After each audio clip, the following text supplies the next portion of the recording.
and know that when those things happen, you just get through them. And it's just this funny cycle of motivation that we're all going through. And it messes up when we expect ourselves to be motivated all the time. That's not what training is about. Training is about training anyway and getting through the session as best you can, regardless of how motivated you're feeling. And I just have found we've been having really good, interesting conversations with people about it. It's a really good point for athletes to remember. This podcast is brought to you by Triathlon Coaching, where we help triathletes and cyclists like you train smarter to race faster. I'm your host, Jordan Donnelly, and on my left is former Australian Ironman Champion and head coach of Triathlon Coaching, Gerard Donnelly. When it comes to the morning of your race, how prepared do you feel? Are you ready to nail your best performance? In this episode, we reveal our ultimate race day playbook. We share our tips for preparing your body and mind for peak performance and hopefully a PB. Because when it comes to race day, it's almost impossible not to feel overstimulated by everything around you. Races and events are high energy. It's important not to psych yourself out from everything that's happening. From equipment checklists to warm-up routines to nutrition strategy, as well as your actual race strategy and mindset. In this episode, we're covering everything you need to know to prepare for your race properly. Dad, welcome to the episode. Let's start with our normal segment. What are you grateful for? Thanks, Jordy. It is an interesting topic we've got today. There's a lot to dive into here. My gratitude is it's one that most people have experienced over the journey, and that's getting a new bike. It's always a great day, isn't it, when you have a new bike that you've picked up from the bike shop. And our relationship with Giant Australia, most people would be familiar with it. We just been a long time partner and main sponsor of the podcast.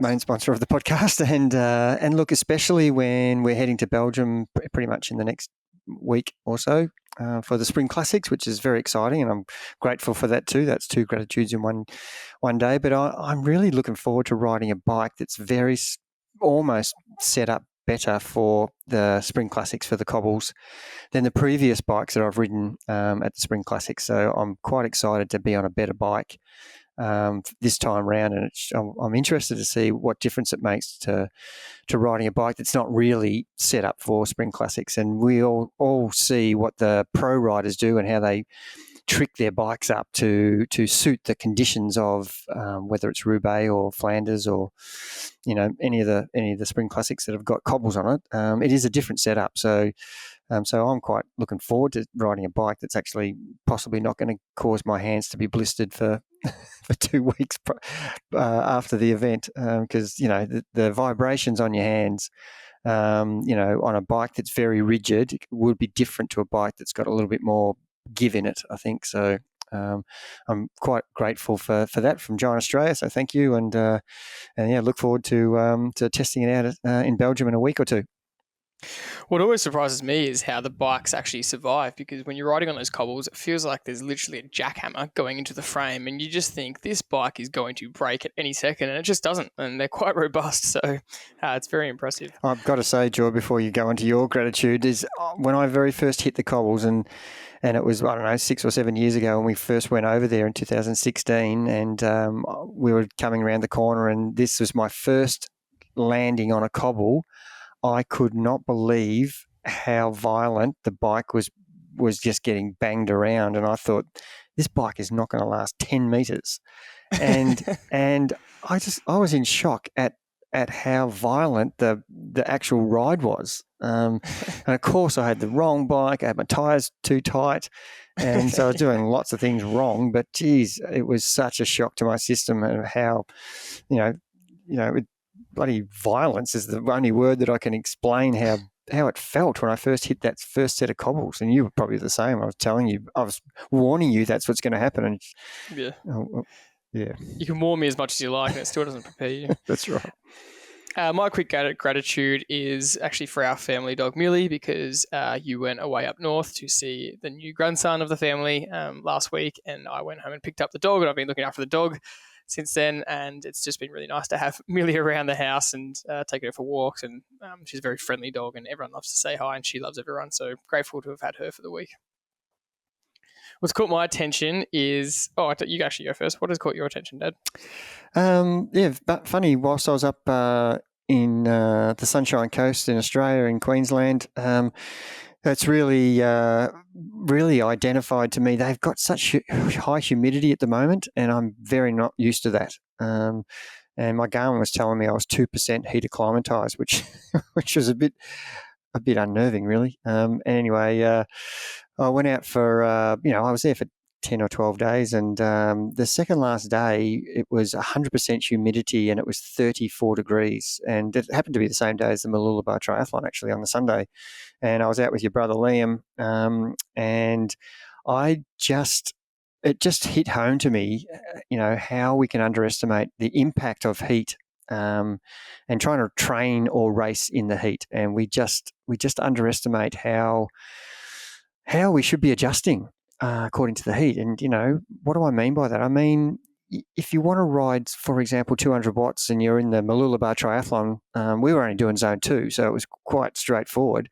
But, to give you an example, my zone 2 power should be somewhere between 180 watts and 220 watts, and that should give me 135 heart rate, because I've tested that at a max VO2 test, so I know what my zone 2 heart rate is, and literally 160 watts was giving me 135 heart rate, which is way below zone 2.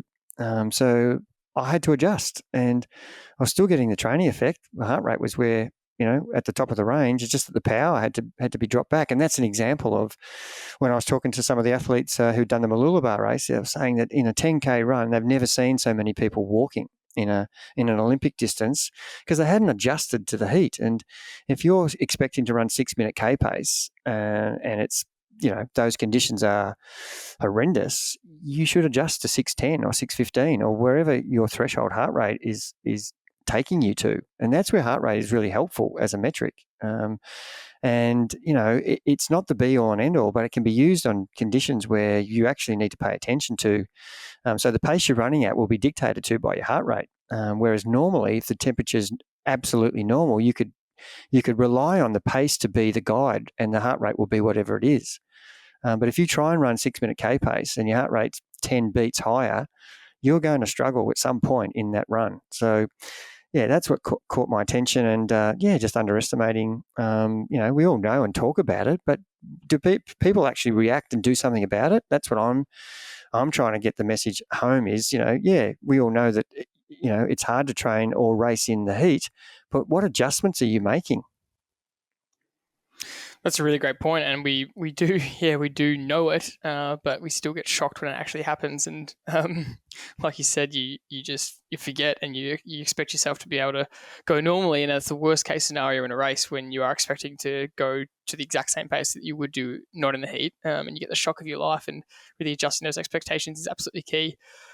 One thing I want to bring up is that we've been having a lot of discussions lately, and it does come from a few of the discussions we've been having on the podcast, but we've been talking to ourselves and other athletes around motivation and cycles of motivation. And again, Lockie Morton, really, we had a great discussion with him about this on the podcast, where he was talking about where in his career he'd lost motivation and where he's found it again, and keeps finding, or reminding himself where his love for the sport actually is. And I was really thinking about motivation on a macro level, right down to a micro level. And really, we all experience, we just had, after that episode, I had so many athletes say to me, they resonated with that so much, where they go through periods where they're just totally not motivated to ride their bike, and the race goal just isn't doing it for them anymore. And they when they go back to just riding their bike for fun and just going for an enjoyable coffee rides or social rides, that gets that spark back a little bit, and they go through a period of that, and then they pick a race goal again, and then they get super motivated. And I think understanding this cycle and understanding yourself is really important.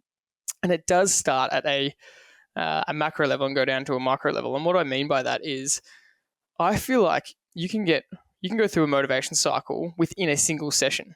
At the start of the session, you might be feeling pretty tired that day. You've had a stressful day, work's been busy, that whole week might have been busy. There might be a lot going on extra in your life. And so that actual session seems pretty tough. And then once you warm up and you start getting into it, you find that kind of drive and motivation again, and you feel good, and you start to feel a bit better, and the endorphins are coming in. And then you do the session and you feel really good. And by the end, you feel great. You're stoked that you did it, as always. It's a really satisfied and accomplished feeling. And in that one session, you've gone through a full cycle of motivation. And then throughout the week, that can happen. You can have a pretty good start to the week, but by Thursday or Friday, once again, you might have had a long week at work. You might be feeling very tired from the last few weeks of training. You get to Thursday, Friday, or Saturday, and you're just not feeling that motivated. And the goal is just to try and get through those sessions, just get them done. You don't have to absolutely smash them. And then by Sunday, you've ticked off another good week of training and you've come full circle again and you're ready for another week. And so once again, that cycle has come up and down through an entire week. And then that relates to a block of training where, in our example, we do 2 weeks on, 1 week off generally, or 3 weeks on, 1 week off. You might go through the first couple of weeks, you're a little bit fresh, you've come off a recovery week and you're flying, you're feeling really good. But by week 2 or week 3, you're at the end of 2 or 3 weeks of really hard training and you're really struggling for that motivation again. And again, the goal is just to get through those sessions and to get through that period. And you might get to the end of it, get to the recovery week, and you're feeling fresh again, and that motivation is back. And I'm just going to keep going with this, but it applies to a total block of training, where you've done a full 12-week block or you've done a full 16 weeks towards your race. And in that whole period, you're going to be going through constant cycles of motivation up and down. And a lot of people get to their race, finish their race, and they're just as mentally exhausted as they are physically because they've spent 12, 16, 20 weeks so committed to a program. And it's where you really need 1 or 2 weeks off, and you really need to freshen up and refresh your goals and refresh your mindset, so that you're not constantly trying to achieve this high level of motivation and ending up burning yourself out. And I think my main point here is when you understand that these cycles happen per training session, per day, per week, per block, per entire training program, you can just embrace it and not expect yourself to feel totally motivated all the time. And know that when those things happen, you just get through them. And it's just this funny cycle of motivation that we're all going through. And it messes up when we expect ourselves to be motivated all the time. That's not what training's about. Training is about training anyway and getting through the session as best you can, regardless of how motivated you're feeling. And I just have found we've been having really good, interesting conversations with people about it. It's a really good point for athletes to remember. Yeah, I think you've said a lot of really positive things about the year and bringing it down to the day and to the session as a small package compared to the whole thing. And look, one of the examples I can give you is, the guys who have signed up to go to Belgium with us. There's 11 riders and everybody knows that when we get to Belgium, you're going to need to have some level of fitness, and not all 11 riders that we're going to go away with will arrive on our first day's ride with the same level of fitness, but everybody knows that that's been a trigger, and that's the point I want to make. You have to find triggers, whether it's in the one session you're doing or whether you're aiming for an event or a trip like we're doing with Belgium, to make sure that you arrive for the day's session or the week or the block or the year, where you're going to be able to enjoy the actual event or trip or holiday, training camp, whatever it is, main session.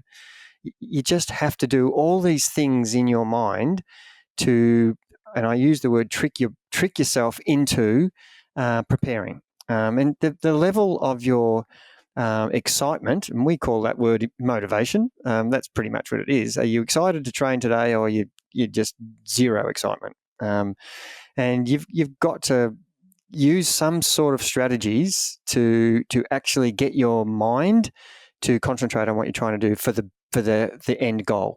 And the end goal might be that one session you're talking about is, can I do 5x5 minute efforts all in the right zone? And so, what are the tricks that I would try to do? I would look at what I did last week and say, okay, here's my target that I did last week. Can I match that? Or am I too tired to match that? Can I just get underneath that? So they're little strategies that you're using to get the excitement level up or down. And once you start the session, then you've got a clear understanding of, my legs aren't good today. 245 watts that I did last week 5 times, there's no way I'm doing that. So I'm going to try and do 240. So instantly you're having a discussion to yourself about how you're coping in the middle of the session almost, and rearranging your mindset to, okay, I'll just try and do all 5 efforts at 240.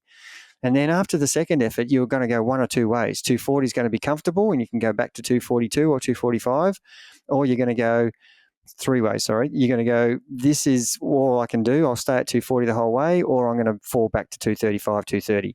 And so they're just little examples of how you can just manipulate things in your mind and listen to your body, and therefore you're going to have a level of motivation or arousal that's going to be really related to your feeling. And the feelings create bad motivation and extremely good motivation. And, we've got the bell curve of over arousal to under arousal where we want to find somewhere in, on the way up and to the top and on the way down. So there's going to be so many things that that are going to contribute to how we're feeling on any given day, on any given week, on any given block, and any given year. There'll be periods where some years you just can't be stuffed about doing it, but that if you keep doing something, you'll still have a good level of fitness 6 months later, and you're not starting from zero. You're starting from 50% fitness. And so, there's another strategy that, I don't feel like really training hard for the next 3 months, but I know that in 3 months' time, I might feel differently.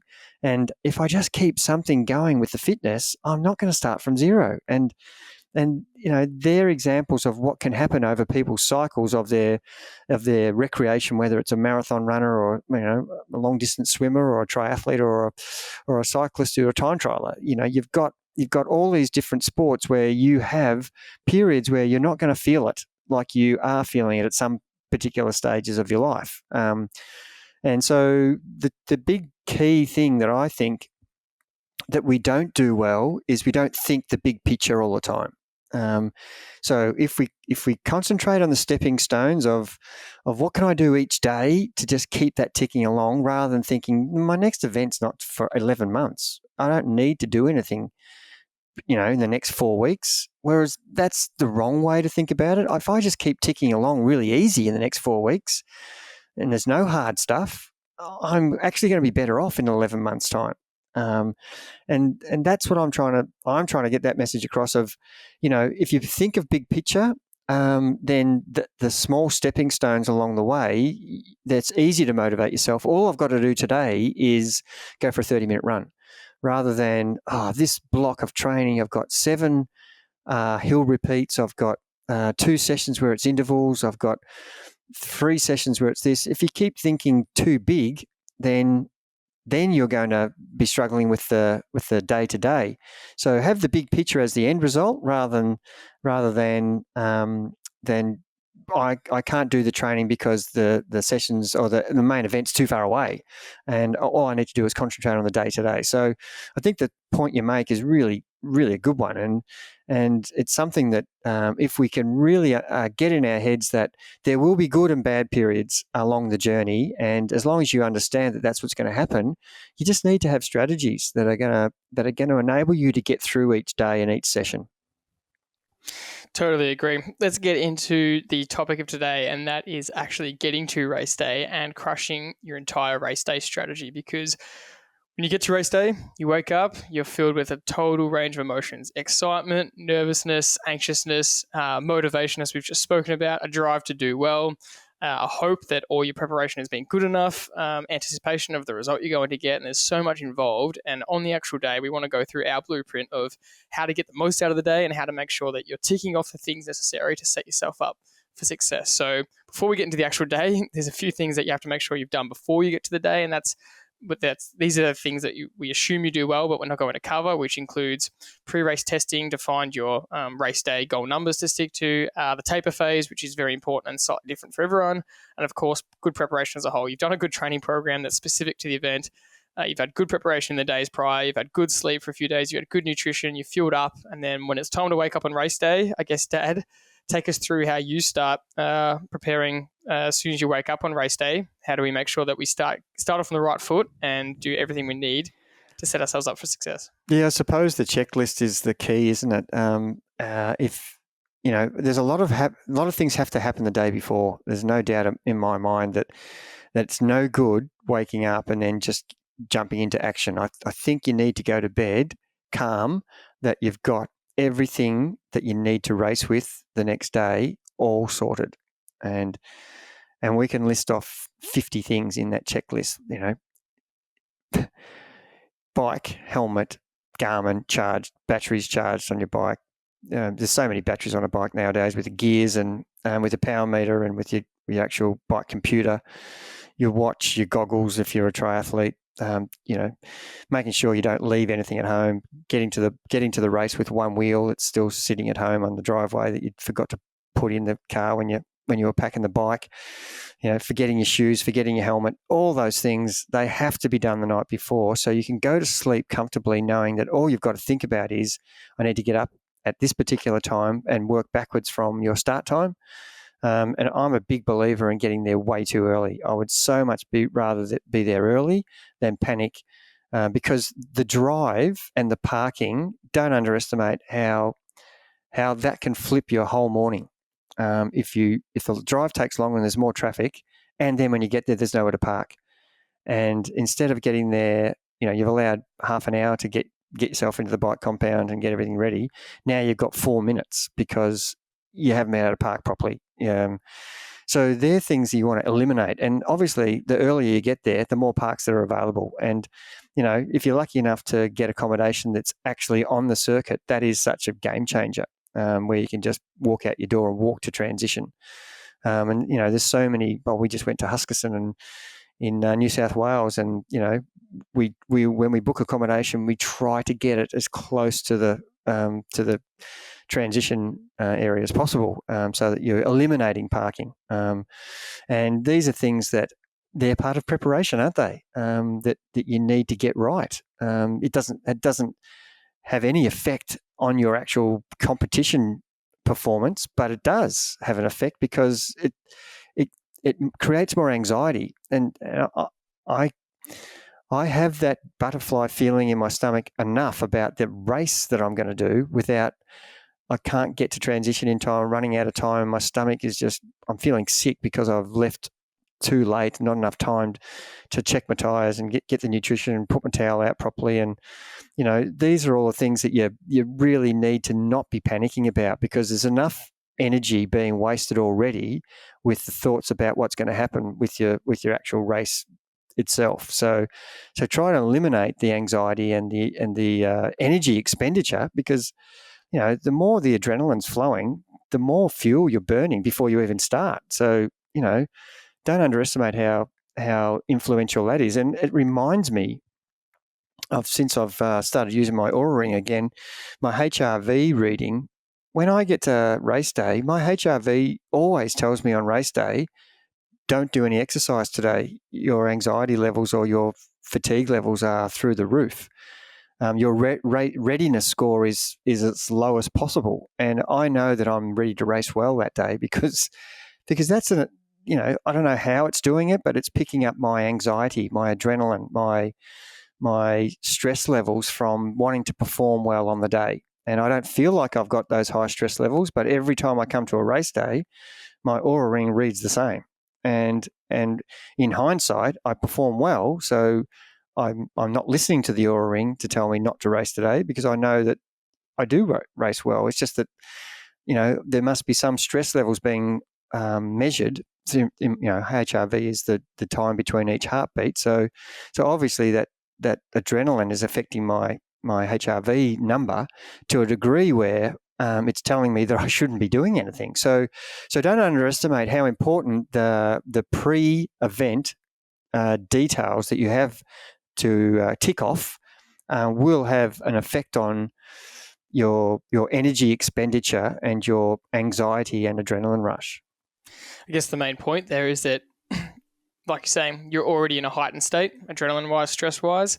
You really want to minimize how much you add to that by being disorganized. And it should be said that everything doesn't have to go perfect for you to race well, because if you get into that mindset, you start getting into way too many superstitions where if something goes wrong that day, suddenly you don't believe you can race well. And that's not true. And we've heard of plenty of athletes having really bad preparation, something that was completely out of control, made them super late for a race or something. You can still perform well in that regard, but it's ideal just to not be in that position, be totally prepared, be totally calm, not waste any more energy, and give yourself the best chance of getting to the start line in an optimal state of arousal, not completely over-aroused and not under-aroused either. But it does start with the checklist that we've spoken about a lot. And there's the equipment checklist. We'll break it down to two. There's the equipment checklist and then the timing checklist. And we've said this before. We encourage you to actually have a physical checklist. And it seems a little bit anal, and it seems a little bit type A personality, but to have a physical checklist, either written down, handwritten, or you can have it in your phone. I use the Notes app, and it's got a little checkbox. And you physically don't tick an item off until it is packed in your car or packed in your bag, because it's so easy to, like you said, say that you've got it, but then you've left it on the stairs or something next to the driveway, or you've left it on the bench because you mentally said you had it, but you hadn't actually packed it yet. So, going through the process of physically ticking things off, it's like that NASA principle. You could almost get your partner or someone that you're with or someone that you're racing with to check for you that you've packed all this stuff. Again, that's getting really extreme, but that would be how to make sure that nothing is ever left behind. And then timing wise, it's the exact same thing. It's writing everything out to the minute and allowing more time than necessary. So if you say it's going to take 20 minutes to get there, you might as well allow 30 or 35 minutes just in case there's a bit of bad traffic, and if it's going to take you 15 minutes to park, allow 30. And all these little things come up on race day morning once you get to the event is how long it takes you to walk there. There might be a line at registration that you weren't anticipating. You're not going to walk straight to the desk and get your number. There might be so many people that instead of taking 4 minutes, it takes 15. You might have to go to the toilet and you're only allowed 5 minutes for that. But instead, again, there's a big line, which happens a lot at big events where you're waiting in line for the toilet for 20, 25 minutes. And that is a stressful thing to go through. So having these two checklists is absolutely key. So once you get to I'll go on, Dad. Yeah, I'm totally in agreement with you. And I always, you talked about the NASA example, but, any of the pilots who've flown 200,000 hours, which is different to a NASA pilot who's probably only been up in space 2 or 3 times. But, someone who's flown a plane, they just don't jump in the plane and say, let's go. They have to go through a checklist, which they've done, if they've flown 50,000 times, they don't take that for granted. They know everything that they need to do, but they still tick off the checklist. So we shouldn't be any different, and that's key. Yeah. So you get to the event, and what do you do from there? How do you make sure that once you arrive to the start line, that you're really getting yourself as prepared as possible physically and mentally for the race? Well, obviously, the first thing you've got to do is make sure, and some events are quite different to each other. Some events you have to have your bike in registration overnight. Some events you bring your bike on the day.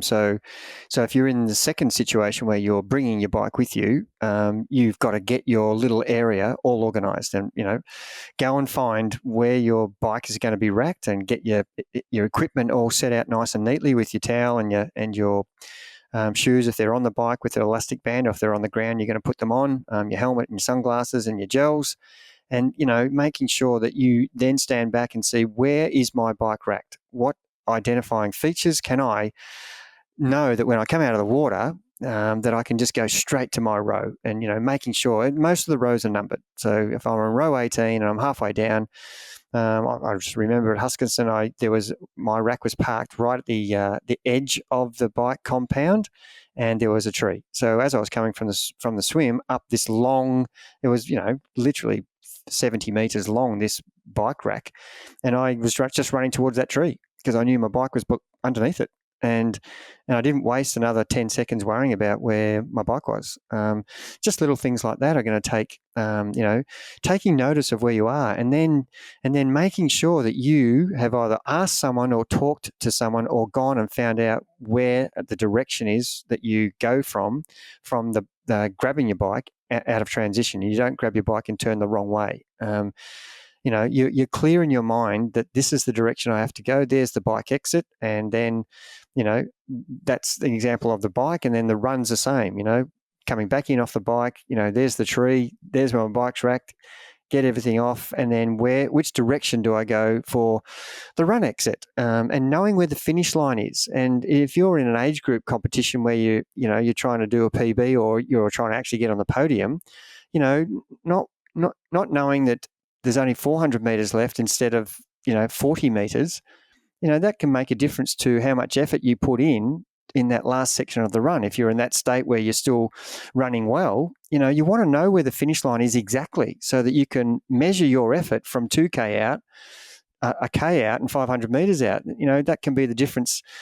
I've seen many events being lost by 2, 3, 4, 5 seconds. So it is important to know where the finish is. And of course, the swim start, which I missed at the start, is, if we're talking about triathlon here, the swim start is really crucially important to know which direction you're swimming, how many laps it is, where the marker buoys are, and having a real understanding of when your actual wave goes in terms of the timing, so that you can do your warm up, which we'll talk about in a minute. But you need to understand all those things, and that's no different to a marathon runner going to a marathon race, or a cyclist going to a time trial, or to a road race or a crit race. You've got to have a time where your event starts and work backwards, so that you're arriving at the start line. And the example would be an individual time trial where you have to go up onto a ramp.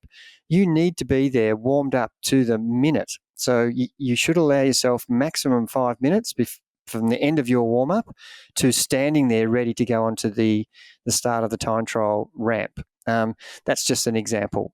So getting the warm-up timing and actually all the equipment information and understanding of what is the requirements of the actual race logistics, they're all things that if you get that clear in your mind, in your warm-up, you're just concentrating on your warm-up. You're not concentrating on, do I have to be back there? You know that I've got 25 minutes, and you can warm up properly, concentrating on your pedaling, concentrating on your breathing, concentrating on if you're doing a run warm-up, what pace you're running at, and the jog back. You're concentrating on all those things that aren't going to be distracted by, I don't know if I've got enough time.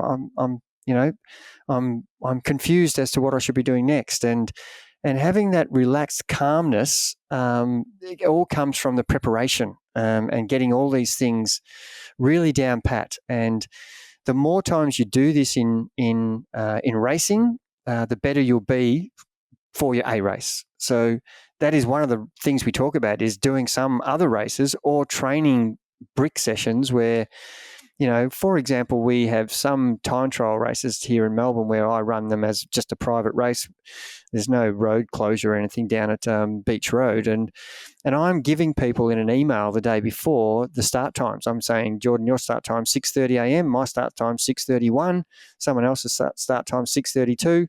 And I still see people not getting to the start line in this practice race at the right time, or getting there with a 2-minute warm-up. And that's why you should be practicing this stuff in training, and using other races to get things down pat. And people say to me, why do you want me to do this race? I'm saying, well, I want you to do this race for learning how to execute the race. That's first and foremost. And secondly, to get used to the strategies of the night before, the meal the night before, the packing, the checklist, and the getting up of the morning in time, and the travel and everything it takes to get yourself ready for the start of the race. They're just as important as actually the execution of the day. Yeah, that is the importance of the checklist that you have on race day, the logistical checklist for the equipment and things. It shouldn't be a new checklist for race day. It should be a previously used one that works, because then it's been done before and it was everything that you needed. And maybe for this specific race, you have to add some things into it that are new for this race, but it should be a well-established checklist that you've used before. The timing one might be a little bit different. You can use an old one based on how long things take you, but the start time of races, how long it takes to get there, and everything will be different per race, and depending on your accommodation, where you park, how you get there, etc. But the beauty is, as you said before, studying kind of the areas of start line, finish line, transitions if it's a triathlon, or if it's a pure running race or cycling race, where the starting ramp is, and where you can and can't go is really important. And they always provide this information in the course maps. They always give a course kind of briefing PDF that's sent out in email, and that shows you where registration is and where the start line is, and most importantly, where the road closures are. So you should be looking at those. And then once you get there, as you said, matching up what you've seen on the map, which you should have studied, to what's actually there. Because sometimes when you're looking on the map, especially for transitions in and out, the directions that you thought it was look a little bit different in real life. So you really do have to figure out, okay, where exactly am I going? And it's the same thing for a warm-up. And that's, figuring out where the road closures are. So where can I actually ride my bike if I'm going to do a ride warm-up? Where can I go for a run if I'm going to do a run warm-up? Whereabouts are the toilets? And unfortunately, these are all logistical things that aren't not much to do with your race, but are so important to get you ready for your race. And you just want to take all the thinking out of it. And you just want that to be not much energy spent on that. You're just following your checklist. You're following your timing list, all the information you've seen before, so that once you start your warm-up, you can really focus on the most important thing, which is getting your body ready for the race, and then start mentally thinking about the race, not thinking about everything else that's going on. Because as we said, races and events have so much excitement around them. There's so many fit people around. People are doing their own warm-ups, their own setting up their own bike. You might be looking around at someone else racking their bike, and they have a really fancy bike. They're racking it a different way to you. You're at a running race, and some people have really fancy shoes. you always use the fit example. People will look really fit and you think, oh, I don't look as fit as them. And you just want all of that out of your mind. And you want to get to the start of your warm-up and be able to focus on your race. So I guess, what's your advice to athletes once they start their warm-up? What kind of mental processes do you want them to start going through? Yeah, I suppose we're just trying to eliminate all the distractions now. Once you've done all the logistics, which is what we spent the last 10 minutes talking about, that's all done now. Now you can concentrate on preparing your body and your mind for the task at hand. And it's really important that this is not the time to have a chat to someone you haven't seen for a while. You have to be a bit single-minded here. The time for chatting is before that, during the setup process, when you're in the compound and transition area, whatever's happening. But on the time when you're trying to warm your body up, you actually need to get your mind in tune with what's going to happen once that warm up's finished. And I'm talking about doing the warm up properly and not going through the motions. So get your mind in tune with what the task is, and I need to be ready.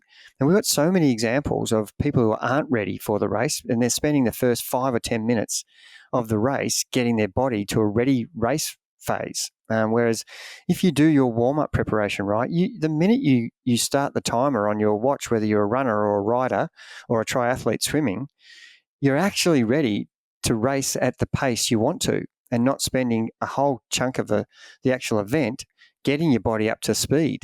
So this warm-up is quite crucial to the actual event. And I've got that many examples of people who've done no warm-up and then really battled it early on in the event and then started to feel their legs halfway through. And it could be because they've got huge fatigue coming into the event, or it could be because their warm-up has been crap.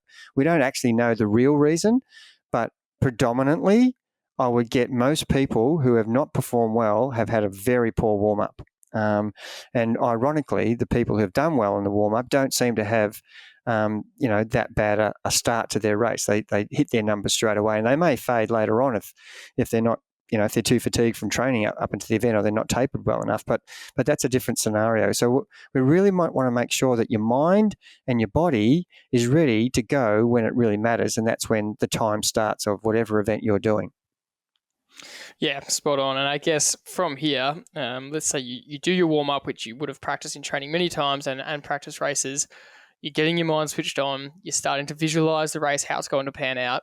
This is where your words of wisdom are really important. And I've heard you give what feels like thousands of pre-race pep talks now.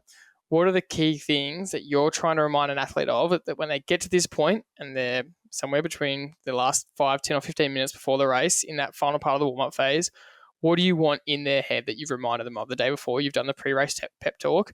What are the key things that you want the athlete focusing on?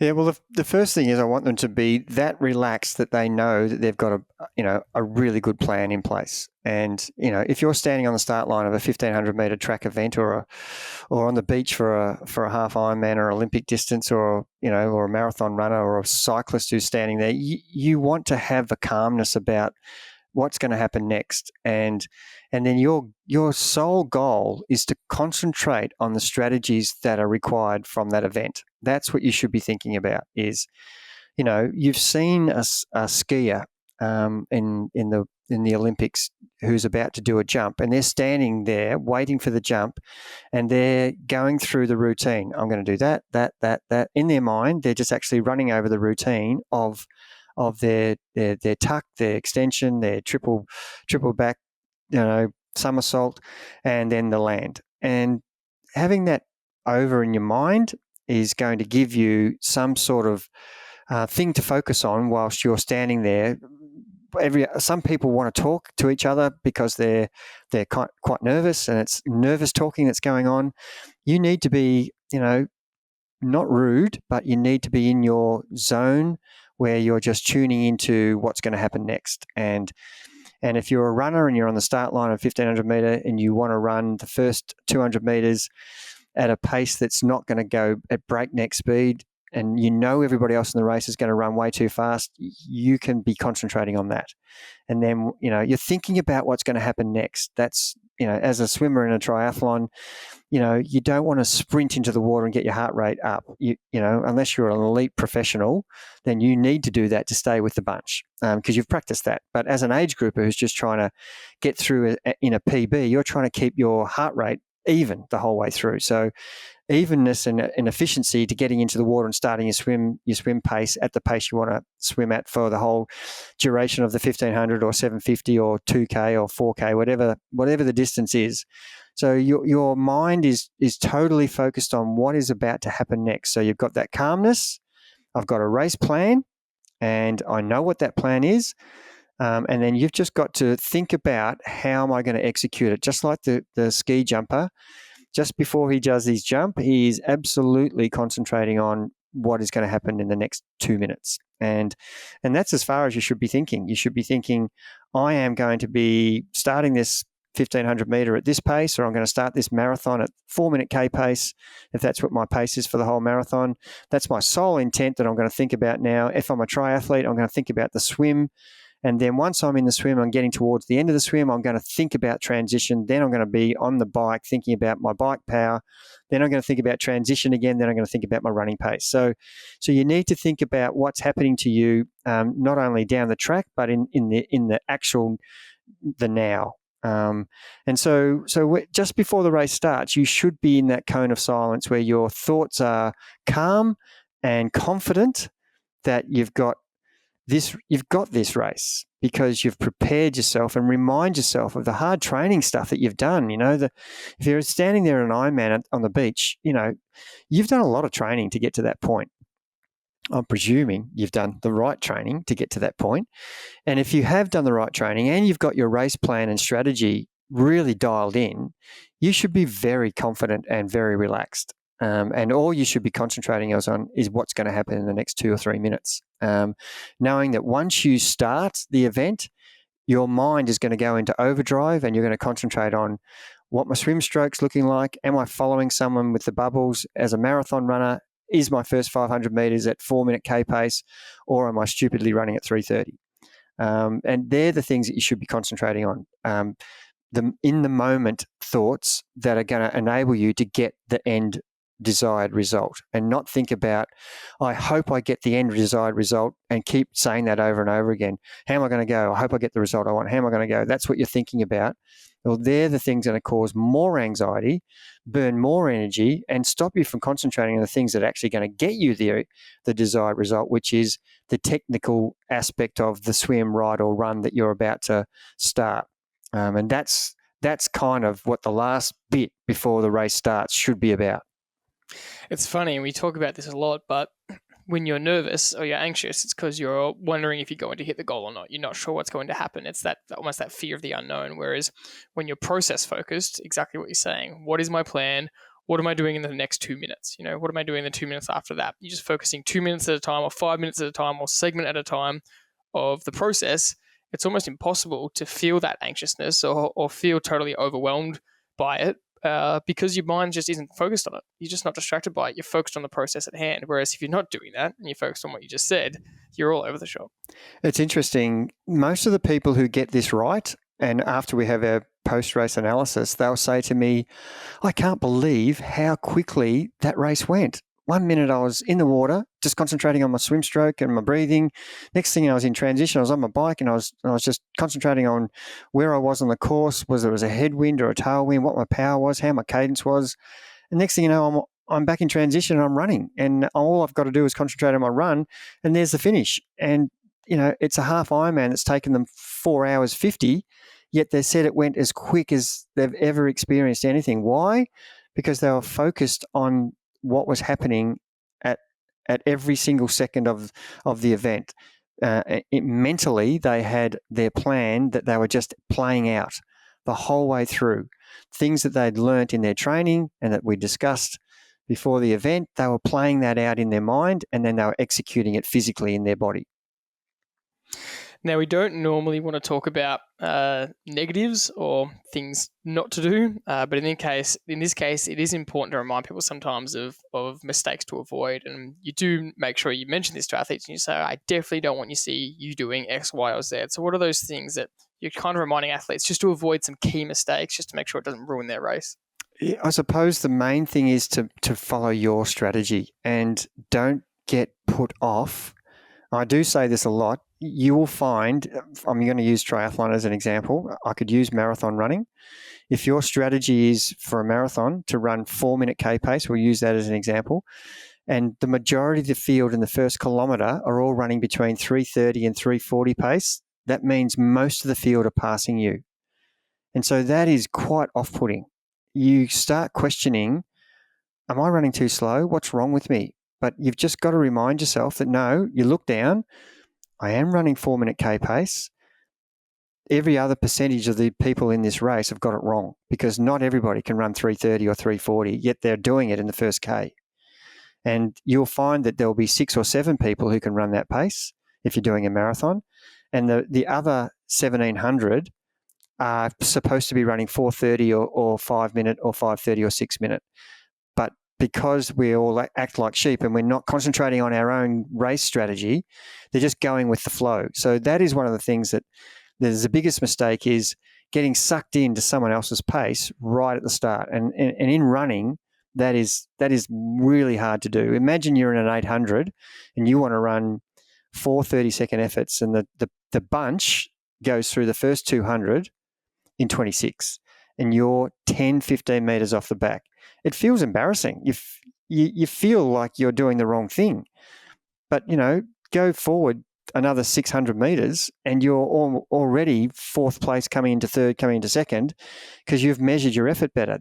They're the things you have to think about when other people are putting you off by the wrong pacing. So in any event that you do, when you get off the bike in a triathlon and you start running, you're going to find there's going to be people running faster than you. When you get out of the swim and start riding, you're going to find there's going to be people riding way faster than you. I give the example of when I first came back to do the Geelong, I did the Geelong aqua bike, and we're in the middle of the proper triathlon field, and we start at the back of the field normally as an aqua bike racer, and that's not to say there aren't any good aqua bike races out there. There's teams and aqua bike races. So you've got some really good team riders. And it is off-putting because you might have some riders who are really just specifically time trial riders. We've got some Australian title holders in these teams, which is fantastic for the sport. But they're riding 44, 43 Ks an hour. And it is off-putting because you start questioning yourself, am I going fast enough? Because that guy went past me pretty damn quick. And my example at Geelong it wasn't just one. I had the majority of people riding away from me. That was my first race for a long, long time. And I was questioning, I don't think there's something wrong with my power meter here because there shouldn't be that many people who are better than me as a rider. And it was a 90K ride. Because you're a 210 rider at Geelong, for example, which is in the top percentile of the field. I think I was 11th fastest on the day, but I didn't know that till the end.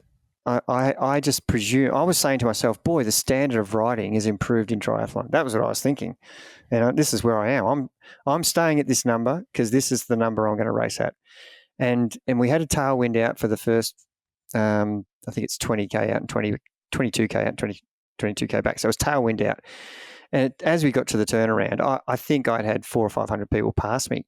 And as soon as we got to the turnaround into the headwind, that just changed. I just rode back past those people and continued to. So the majority of the people who were passing me were finishing at 2 hours 30, 2 hours 40, 2 hours 50 even, and they should have no right to be passing me at the start. And that is off-putting. So that's a mistake that you can make is people are right. I start to ride a little bit faster than I should be because the people around me are. And that's a huge mistake that I really drum into people is you just ride your numbers early, and if then you are able to ride harder than your plan is without risking catastrophe, then do so. But don't do it at the start. And that is the key message I'm telling people. We've got a plan for a reason. Don't throw it out, after 5 minutes because the rest of the field is running away from you. Trust the process. These are your numbers. This is what you've trained to.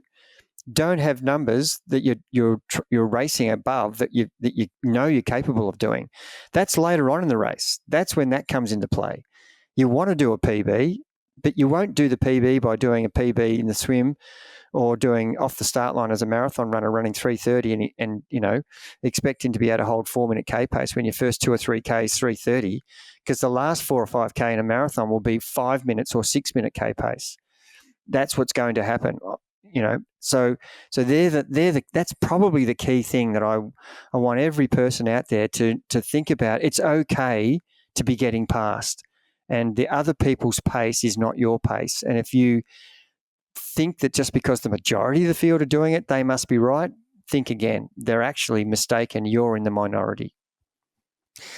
I really want to finish off and just touch on self-talk. And usually as athletes, we're very good at pushing ourselves, and most athletes out there don't need practice with pushing themselves to their limit. We're very good at that. We do a lot of training, a lot of racing, pain, pushing through pain, but self-talk is so key. And there will be points in races where you hit a place where mentally you have to be just as strong as you are physically, because it's really hurting. You're in a lot of pain, a lot of discomfort, and what you're saying to yourself in those moments is really, really important. And it will depict your body language. It will depict the level of pain you're feeling, your pain tolerance. It will depict your performance. And we know that every time you get to the last 200 meters or 400 meters or 800 meters, you get this fresh wave over you, and you just feel a little bit lighter and a little bit better, and you can finish. And we don't want that to happen necessarily. We want you to be able to do that to yourself in the middle of the race and in that third quarter period when the race is at its absolute hardest. And that comes from practice, but really understanding the power of what you're saying to yourself and the language you're using with yourself will depict, whether you're running in absolute agony and your form's going out the window and you're talking down to yourself about how hard it is, compared to, even though you're struggling, you're not going to ignore that fact. The amount of talking you give yourself to dig deep and keep going can get you that extra bit of time that could help you run a PB or race a PB. Yeah, it's a great point you make. And look, we just had an example of it at a race in South Australia with one of the athletes that we coach. And Lynn won't mind me mentioning her name, but she actually passed the leader in her age group in the last few kilometers, and that's the time to race. That's the time to step up when the challenge is thrown out at you. It's all very well early on in the race where your fatigue's low, you're mentally in tune, everything's going well, but there's going to be periods, whether it's a short period or a long period of time, where you're going to be challenged, and it could be challenged from within yourself. As I'm struggling, I don't know if I can run another step at this pace. I'm going to have to slow down. And if the reasons you're having to slow down are out of your control, like you're physically ill or you're getting injured or you've got a stitch where you can't do much about it. But if it's just that you're getting tired, these are the times where you want to step up. These are the times when you want to be, this is when you're going to be tested, not when it's easy. You want to be a person who knows that, okay, it's getting hard now. This is where I need to prove to myself that I am up for the challenge. And I was just so pleased that, the way Lynn really just stepped up and saw the target and was so motivated to get to the top of the age group. There's where it is. There's where I need to be. And I think only won by 13 seconds or something over 5+ hours. That's how important it is to be ready at any given point to step up. And that takes a lot of concentration. The physicalness is important. You have to talk yourself into being able to, as you said, we're all heroes when we've got 200 meters to go. Or some of us can be at that level where we can really finish strong. But it's, 4K out. Are you still that hero that can push the pace that you're supposed to be pushing, that could be the difference between your own personal PB and or improving your position in the field? And they're the times where we just want to be known in our own mind as, yeah, I know when it's going to get tough. I know I can stand up and be counted when I'm being asked. And you don't want to shy away from that. That's the challenge that you're in the event for, and boy, is that a good feeling post-race when you look back and go, geez, I was challenged there. I'm just so proud of myself for actually being able to step up and do what I wanted when it counted. And I think that's what brings you back. You want that feeling. I was challenged and I came through it, and I did a PB. And even if I didn't do a PB, I was able to finish off the way that I'm really proud of myself. And every time that challenge comes, you've already ticked it before and you're up for it. And so, you can then push yourself a bit better each time because you're on top of these things. And I think that self-talk, that having the right mindset, and I got another example of I still remember seeing some footage of a race where the guy who was really, everything was upsetting him. He was coming to the drink stations and screaming out, "I want Gatorade," and someone handed him water, and that's not fucking Gatorade, that's water, and throwing the cup down on the ground, and that was more about his falling apart mentally and physically, and using every distraction to that was upsetting him, and he was blaming the rest of the world for his failing. And the calmness of the guy who was winning was just ticking along, in control, mentally tough, and not getting upset by anything that was distracting him. And plenty of things can distract you that aren't going your way, that someone hands you the wrong drink. You just got to go with the flow and be positive that I've got this. And the minute you start thinking about things that are going wrong, that's a downward spiral. So you need to be thinking about the opposite. How am I going to keep tricking myself into, I'm going okay? I'm just going to run with really good form here. And if I get the wrong form, I could trigger some cramps. So I've got to run really well with foot placement, and the lean of my body in my running action needs to be like this. So my diaphragm's not getting compressed, and I can breathe properly, and I'm making sure the nutrition that I pick up at the aid station, if I have to stop, go back and get the right nutrition if someone's handed me the wrong stuff. So there's always ways around it that you have to think through to enable you to get the best outcome, rather than just losing the plot and having negative thoughts. And the eventual outcome will be a disastrous result. I would like to mention one strategy, and it's David Goggins' 1 second rule. We love mentioning him on here, but I just think this is so powerful. And he just says, in those moments where you're just not sure if you can keep going, you're full of doubt and your body's screaming at you, he says, I don't know if I can make the entire thing. I don't know if he talks about in his ultras where he's 160 kilometers in, he's got 40 kilometers to go, in a 200 kilometer race. And you just go, you are absolutely at your wit's end. You can barely go another step. And he's going, how am I supposed to do another 40 kilometers?